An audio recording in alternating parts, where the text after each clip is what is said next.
안녕하십니까. 미드지어스 최명수 목사입니다. 오늘은 제가 인도에서 경험했던 짧은 은혜로운 간증을 좀 나누려고 합니다. 그에 앞서서 제가 작년 7월 달에 인도에서 나왔습니다. 그리고 8월 달에 비자 신청했는데 인도 정부로부터 비자를 발급을 거부받아서 아예 못 들어가게 됐죠. 제가 작년 7월에 나오기 한 3개월 전부터 인도 경찰들이 저를 계속 찾고 저를 조사했어요. 제가 선교사라는 것이 이제 신분이 노출이 돼서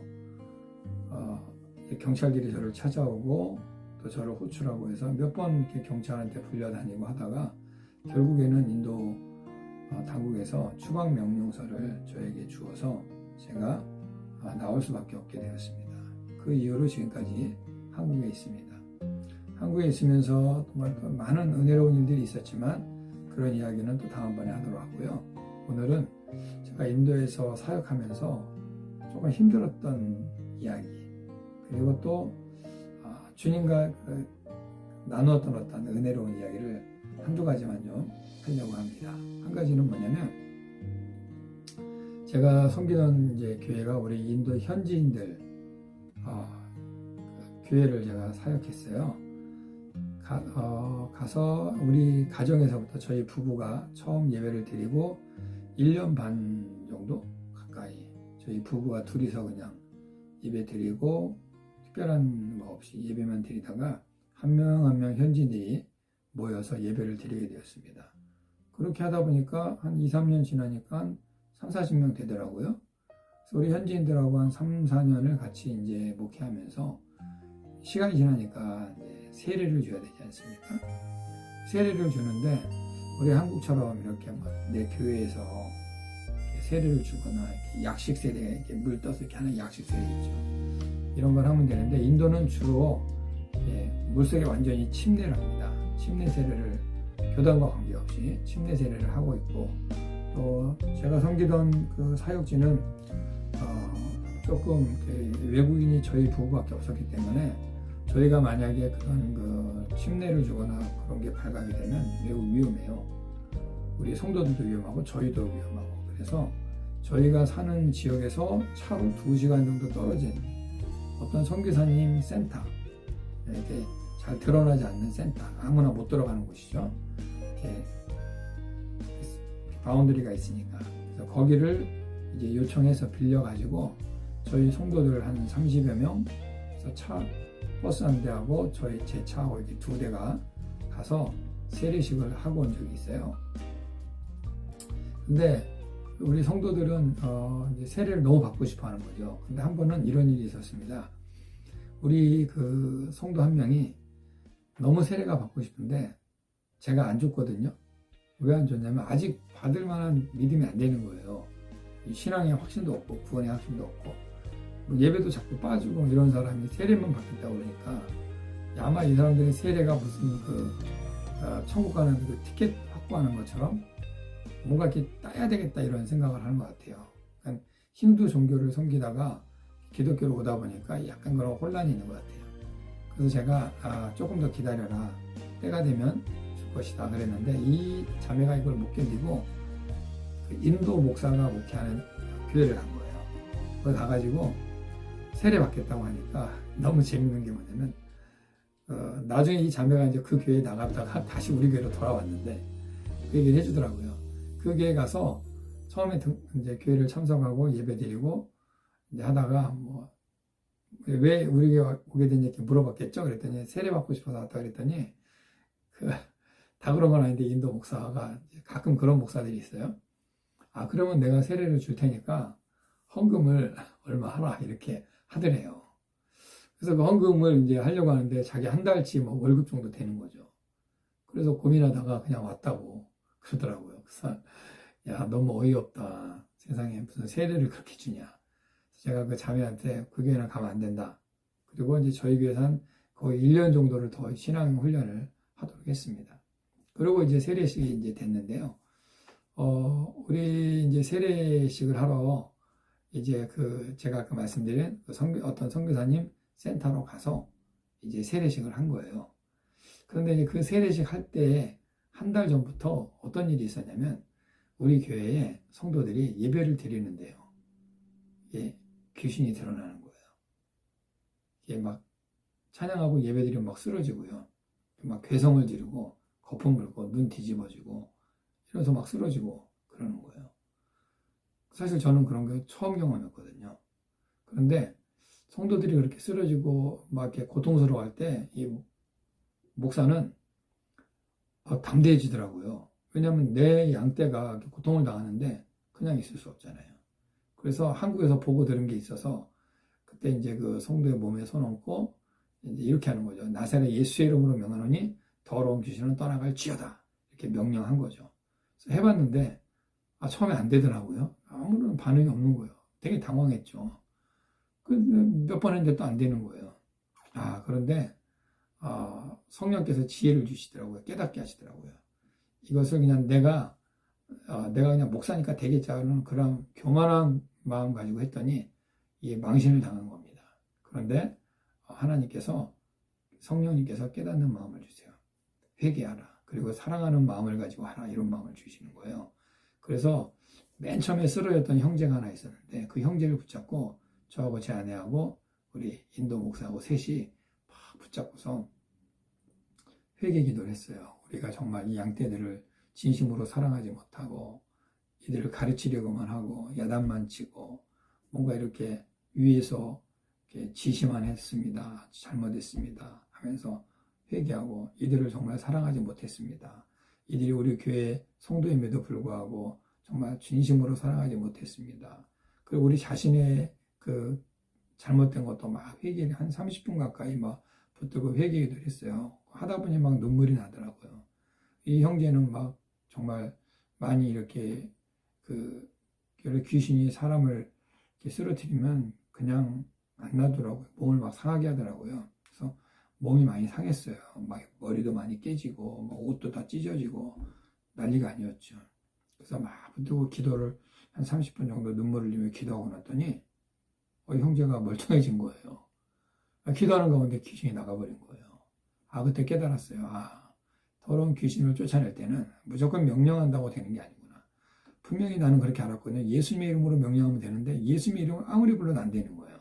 그러니까 깨달은 게 뭐냐면 내가 예수 이름을 불러도 부르는 나 자신이 정결하지 않고 예수의 십자가의 은혜로 내가 적셔 있지 않는 상태에서 그냥 예수 이름만 불러대면 이건 내가 예수님을 이용하는 게 되잖아요. 안 일어나더라고요. 역사가 안 일어나더라고요. 그래서 그 뒤로부터는 정말 주님의 마음을 가지고 내 사랑하는 성도를 어떤 마음이었냐면 늑대의 입에서 이리의 입에서 이 양을 빼오는 심정으로 이제 기도하기 시작했습니다. 그런 일이 있은 뒤로 계속 한 2, 3개월 정도 우리 교회 성도들 매일 예배를 드렸는데 예배를 드릴 때마다 막 그런 일이 일어나는 거예요. 막 쓰러지고 거품 물고 한 사람은 계속 가는 거예요. 그러니까 한 번 나가는 게 끝난 게 아니고 얼마나 귀신이 많이 들어있는지 매일매일 쫓아내도 떠나가고 그러더라고요. 이런 일이 이제 진행되는 가운데 이제 세례식이 있었습니다. 그래서 이제 세례 현장에 갔죠. 그리고 이제 침례 현장에 들어가서 저와 이제 우리 현지 목사가 쓰고 우리 성도들을 데리고 이제 제가 머리에 손 얹고 성부와 성자와 성령의 이름으로 세례를 주노라 이렇게 하고 물에 이렇게 침례를 할 때 그날 6명이 세례를 받았는데요. 3명이 이 물속에서 또 이 발광을 하는 거예요. 귀신이 이 세례를 못 받게 막 펄떡펄떡 뛰게 하고 막 발광을 하게 하는 거예요. 정말 이 세례 현장 아주 사탄의 역사가 세더라고요. 그런데 이제 저하고 우리 목사가 딱 붙잡고 일단은 침례를 시키고 쓰러지더라도 쓰러져야겠다 싶어서 이 발광을 치는 사람 딱 붙잡고 물속에 잠겼다가 일단 뺐습니다. 빼니까 바로 쓰러지더라고요. 그래서 이 사람들 다 이제 여기 바깥에 이제 주변에 이제 돗자리 깔고 다 눕혀놨죠. 한 2-3시간을 막 쓰러져 있는 거예요.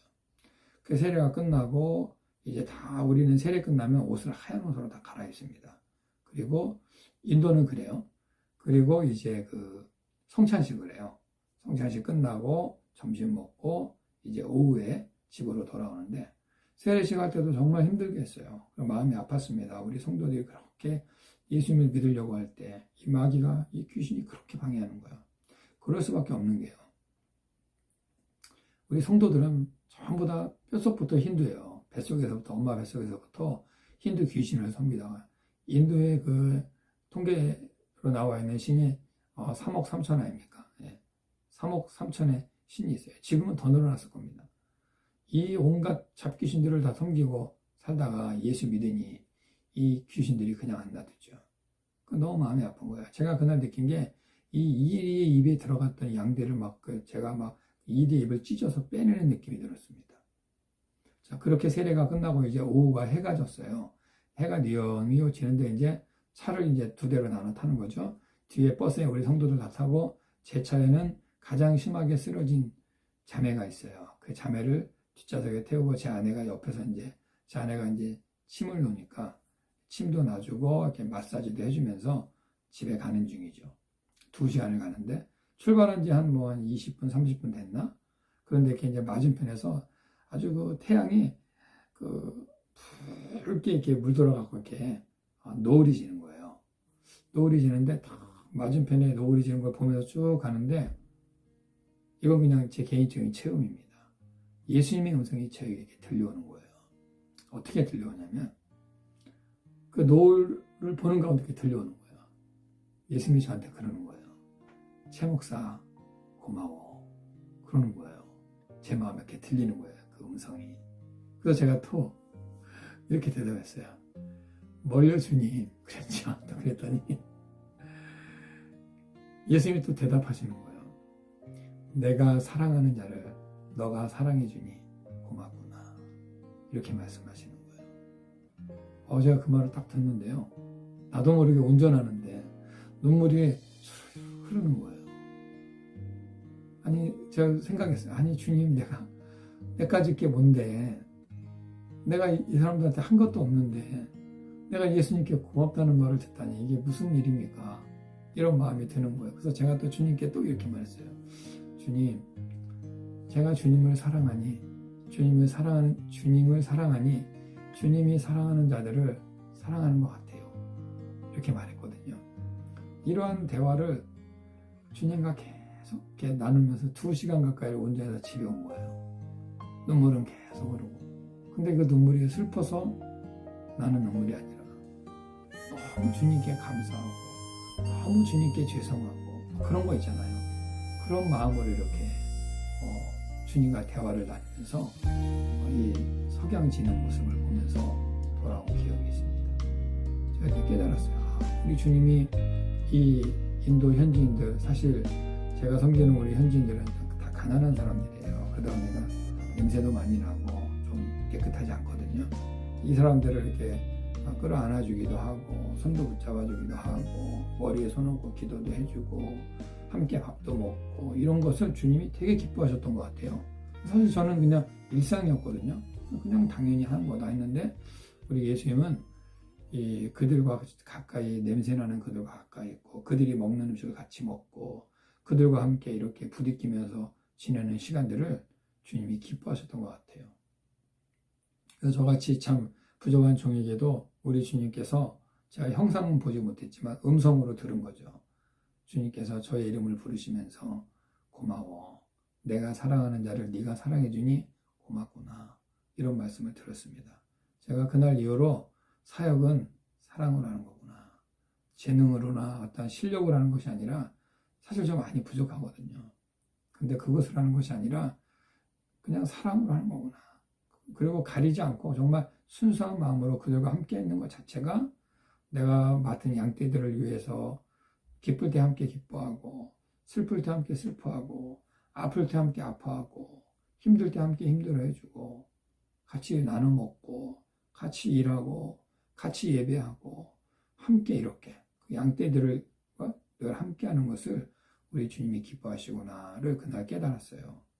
여러분, 혹시 여러분 지금 사역하시면서 많이 지치시거나 또 이렇게 뭘 많이 해서 이렇게 교회를 부흥시켜 볼까, 또 뭘 많이 해서 이렇게 사람들을 이렇게 좀 기쁘게 해볼까, 이런 고민이 혹시 있으십니까? 그렇다면 그 고민 다 내려놓으시고요.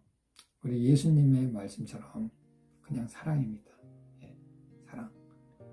부족하지만 그냥 성도가 한두 명 있어도 10명 있어도 100명 있어도 똑같아요. 사랑으로 그냥 내게 맡겨진 그 양떼들을 최선을 다해서 사랑하고 정말 내가 할 수 있는 역량 안에서 최선을 다해서 사랑하고 섬기면 우리 주님이 그것을 기뻐하신다는 것입니다. 저는 그날 그것을 깨닫고 아직도 그 장면이 너무 생생해요. 그날 그 붉은 노을이 지는 그 노을 지는 것을 보는데 예수님의 음성이 이렇게 딱 들려오는데 아직도 생생합니다.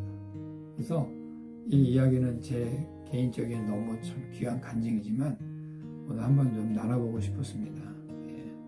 요즘에 하도 나라가 시끄럽고 그래서 다들 그냥 이런 얘기 하니까 스트레스 많이 받는 것 같은데 저희의 짧은 그냥 아주 간단한 간증인데요. 한번 좀 나눠보고 싶어서 오늘 잠시 여러분과 이렇게 얼굴을 마주합니다. 저희의 부족한 간증을 들으셔서 감사하고요.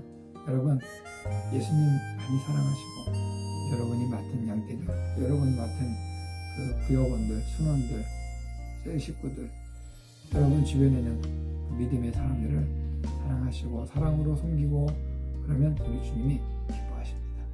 우리 주님을 기쁘게 드리는 저 여러분 되시기를 바라겠습니다. 감사합니다.